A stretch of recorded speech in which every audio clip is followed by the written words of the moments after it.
ఓం సాయిరామ్. జై శ్రీరామ్.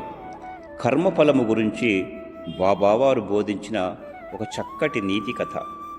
బాబాగారు తరచూ అనేది ఏమనగా, నీవు విత్తినది నీవు కోసుకొనదవు అనగా కర్మఫలము అనుభవించుట అనివార్యం. ఇది సత్కర్మ అయిన సత్ఫలితములను, అటుల కాక దుష్కర్మ నెరపిన దుష్ఫలితములను అనుభవించక తప్పదు. అందుచే మానవుడు సదా సత్కర్మలనే ఆచరించవలేను.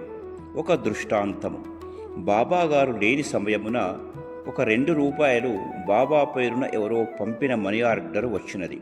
అప్పుడు అక్కడ ఉన్న శ్యామ దానిని అందుకొని బాబాగారి సర్వజ్ఞత్వమునకు చిన్న పరీక్ష చేయదలిచి ఆ 2 రూపాయలను ఒక మూల భూమిలో పాతిపెట్టి బాబా కనుగొనగలడో లేదో చూచదమని అనుకుని వెళ్ళిపోయాడుట. అటు తర్వాత కూడా బాబా ఎవరినీ ఏమీ అడగలేదు. ఆ విషయమును తెలియనట్లే ఉన్నారుట.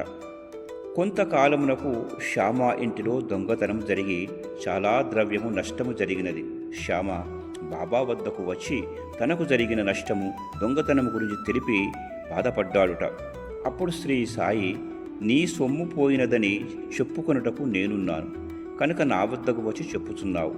మరి నాకు జరిగిన నష్టము, అన్యాయానికి కొన్ని నెలల క్రితము నాకు వచ్చిన 2 రూపాయలు పోయిన విషయము నేను ఎవరితో చెప్పుకునవలేను అని అన్నారుట. అప్పుడు శ్యామ, దేవా, అంత చిన్న తప్పుకు ఇంత పెద్ద శిక్ష? అప్పుడు బాబావారు, ఓ శ్యామ, నీకు నీ సొమ్ము ఎంత ముఖ్యమో, ఎంత ప్రాముఖ్యమో, నా వంటి ఫకీరుకు 2 రూపాయలు కూడా అంతే విలువైనవి, ముఖ్యమైనవి. ఇక్కడ కుకర్మ ఫలితము చాలా స్పష్టముగా బోధపడినదట. అనగా ఎవరు చేసిన కర్మల ఫలము వారు చాలా వరకు ఆ జన్మలోనే అనుభవించుట కర్మ విధానం. జన్మకాల పరిమితి చాలనప్పుడు తర్వాతి జన్మలో అది సంచితము, ప్రారబ్ధముగా మారి అనుభవించవలసి ఉంటుందట. ఇది బాబావారు చెప్పిన కర్మ సిద్ధాంతం. కనుక మనం ఈ యొక్క కర్మ సిద్ధాంతంలో పాలు పంచుకొని బాబావారి అనుగ్రహానికి పాత్రులు కాగలరని నా సాయి బంధువులందరికీ విజ్ఞప్తి. మరిన్ని మంచి వీడియోలతో మీ శరత్ కుమారాచార్య. ఓం సాయిరామ్. జై శ్రీరామ్.